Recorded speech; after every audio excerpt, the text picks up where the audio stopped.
ng revolusyonaryong Pilipino. Si Andres ay pinatay sa taga.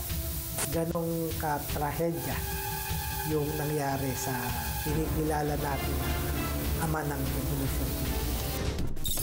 Iniaalay ang buhay para sa kalayaan. Ikaw ba na nagbuwis ng sarili mong buhay? Ikaw ba yung taong nag-traitor na ibinenta mo ang kalayaan ng Pilipinas sa Kastila? Hindi naman eh. Sa pagdiriwang ng kanyang ika-161 kaarawan, kilalanin natin si Andres Bonifacio sa mata ng kanyang kamag-anak. Ito po si Paring Ray Langit.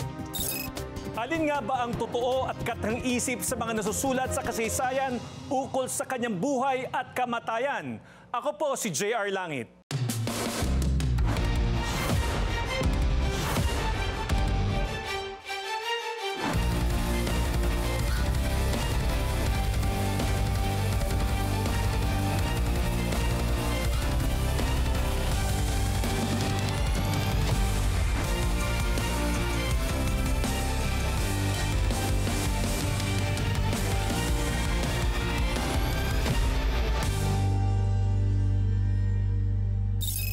Tuwing sumasapit ang huling araw ng Nobyembre, pinagdiriwang natin ang kaarawan ng tinagurian nating ama ng revolusyonaryong Pilipino, si Gat Andres Bonifacio.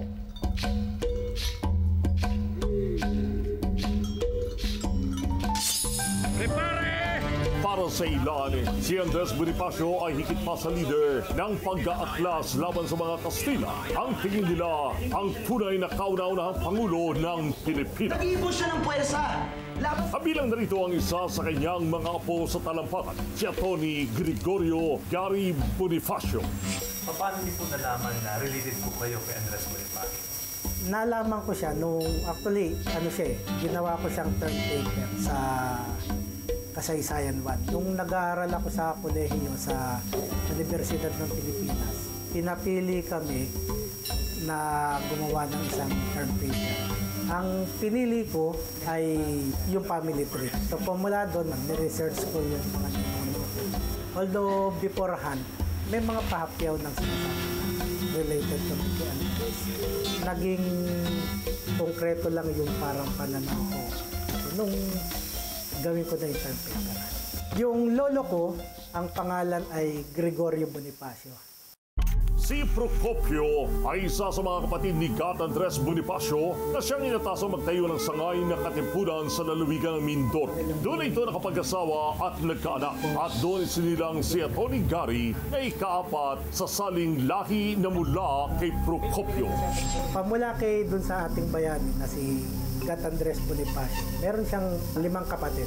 So si Andres, si Riaco, then si Procopio, si Espiridiona, si Truadio, at si Maxima.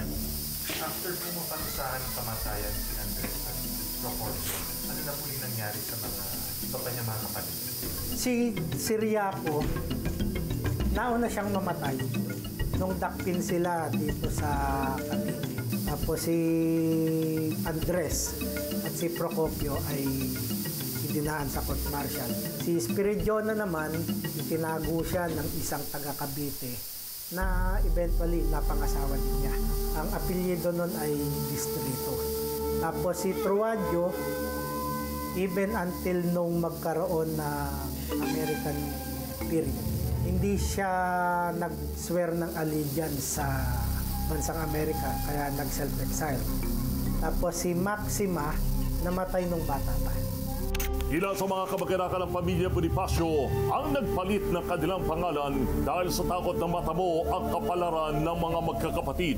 Nasusulat sa kasaysayan ang pagkikilos sa buhay ng mga magkapatid na Andres at Procopio. Subalit marami pa rin ang katanungan hinggil dito. Kabilang dito kung bakit nangyari ang bagay na ito. Para magamit mo or para maagaw mo ang isang kapangyarihan, kailangan mong palitawin sa ilang mga dokumento o sa ilang mga bagay na lehitimo yung pag-upo mo o pag-agaw mo sa lipunan. Nakikita ko na isang naging paraan ng ibang panig para maagaw ng tuloy ng kapangyarihan kay Andres ay palabasin siya na isang traidor? Ikaw ba na nagbuwis ng sarili mong buhay? Ikaw ba yung taong nag-traidor na ibinenta mo ang kalayaan ng Pilipinas sa Kastila? Hindi naman eh. Kung sino pa yung umagaw ng kapangyarihan kay Andres Bonifacio, yun pa yung eventually na nakipagnegosasyon sa mga dayuhan para ibigay yung kalayaan natin sa kanila. Bagamat marami ang kumukontra at hindi ang paniniwala ni Tony Gary sa tunay na nagpasimuno ng paratang kay Andres Bonifacio at nagplano ng kanyang kamatayan. Sa amin, meron kaming dokumentong hawak na inamin niya na kailangan niyang ipapatay si Andres Bonifacio upang mapanatili yung kapanatagan ng kanilang pamahalaan. Doon lang sa wording sa'yo, alam mo na kagad na talagang ipinapatay nila. Depende sa historiador kung paano niya i-interpret yun. Paano po ba namatay si Bonifacio? Ang alam namin, ang binarel ay si Procopio Bonifacio. At si Andres ay pinatay sa ganong ka-trahedya yung nangyari sa kinikilala natin na ama ng Rebolusyong Pilipino. Kabilang din sa misteryo na papalibot sa kamatayan ni Andres Bonifacio ang tunay na lokasyon ng kanyang mga labi. Kung hindi ako nagkakamali, 1930s, nagkaroon ng isang congressional inquiry tungkol sa butong nahukay sa Marabunton. At maraming katipunero ang buhay nun, sina Guillermo Masangkal, sina Espiridion na Bonifacio na nagpatotoo na yun yung buto ni Andres Bonifacio. Pero sa halip na ilibing yung butong yun, i-display yun sa isang National Museum. At sa kasamang palad, panahon ng gera, yung World War II, nabomba yung National Museum. Kasama sa pagguho ng gusali, nawala yung buto. Si Andres Bonifacio ay karaniwan ng isinasalarawan bilang mula sa di marangyang pamilya, bagay na pinasinungalingan ng kanyang apo. Ano po ba yung totoong galing po ni Andres Bonifacio? Kasi meron po mga nagsasabi na nakakamissinis po siya. Ang sinusot ni Andres ay Amerikana.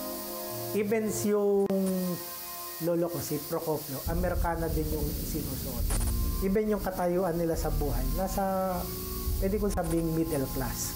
Hindi akma na i-portray si Bonifacio na nakakamisa bitina, nakapulupot na pulang panyo, tapos yung pantalong pula, yung parang sa magsasaka, nakataas yung hanggang tuhod. Hindi ganun.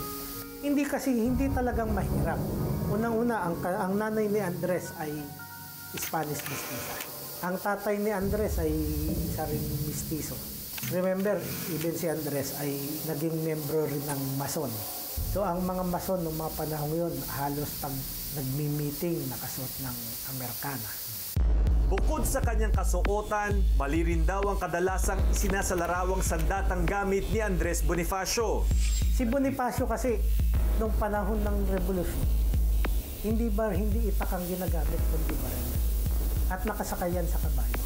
Iisang monumento lang ang makikita nyo sa buong Pilipinas na kung saan si Andres Bonifacio nakasakay sa kabayo, nakasuot ng military uniform. At yun yung monumento na nasa Pasig, malapit sa may simbahan. Taliwas din daw sa katotohanan ang paniniwalang labis na mapusok ang damdamin ni Andres Bonifacio. Si Bonifacio, hindi naman siya mainitin ng ulo. Pag tinignan mo yung kanyang mga sulatin, pamula 1892, anong unang nilang ginawa? Reformahin, baguhin ang pansariling kaisipan ng mga individual, especially yung kanilang moral values. Kasi naniniwala si Bonifacio na kapag malinis at bukal ang iyong kalooban, mas maganda mong mapapamahalaan ang bayan. Kabilang din sa mga isinulat ni Andres Bonifacio ang ukol sa pantay na karapatan ng mga babae at lalaki at ng mga mayayaman at mahihirap. Dahil sa kanyang kabayanihan, may mga naniniwalang si Andres Bonifacio ang dapat na tinanghal na pambansang bayani sa halip na si Jose Rizal. Sabi sa history, ang namili ay Amerikano. Ang pinagpilian si Bonifacio, si Rizal. Although ang Pinoy kasi, mahilig tayo na magbigay ng opisyal na pangalan eh. Pero sa ibang bansa, ang konsepto nila ng national o pambansang bayani ay yung tao na nakipaglaban upang makamit yung kalayaan. Mayroong ding mga naniniwalang dapat na itama ang nakasulat sa mga aklat ng kasaysayan at kilalaning unang pangulo si Andres Bonifacio sa halip na si General Emilio Aguinaldo. Kasi lumalabas sa ating kasaysayan na bago pa magkaroon ng First Philippine Republic, meron ng isinulong si Bonifacio na Haring Bayang Katagalugan. Government of the Sovereign Philippine Katagalugan People. Dahil hindi ayaw tawagin ni Bonifacio tayo bilang Pilipino. Kasi nga pag sinabing Pilipino, ito yung mga tao, ito yung mga Kastilang ipinanganak sa Pilipinas. At yung pangalang Pilipinas ay di ba kinuha sa pangalan ni Haring Felipe ng Espanya. At yun yung hamon ko sa mga historians. Tingnan nila yung datos, huwag silang magbulag-bulagan. Kasi kung maayos ang iyong kasaysayan, tiyak ko, magiging maayos ang pamumuno ng kahit na sino uupo sa pamahalaan. Ang buhay ni Andres Bonifacio ay malapelikula, may trahedya. Pero hindi naging dahilan yun upang hindi niya marating upang hindi niya makamit yung isang bagay na inaasam. Basta malinaw sa'yo kung ano yung hangarin at meron kang mabuting kalooban, tingin ko makakamit mo yung isang bagay.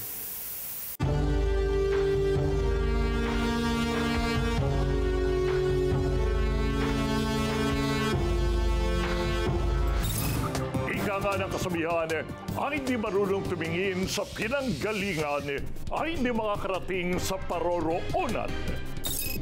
Ang ating kasaysayan ay puno ng mga aral na maaari natin maging gabay, maging sa kasalukuyan. Mahalagang isabuhay natin ang prinsipyo ng mga bayani nag-alay ng kanilang buhay para makamit ang tinatamasa nating kalayaan para na rin sa ikaunlad ng ating bayang tinubungan.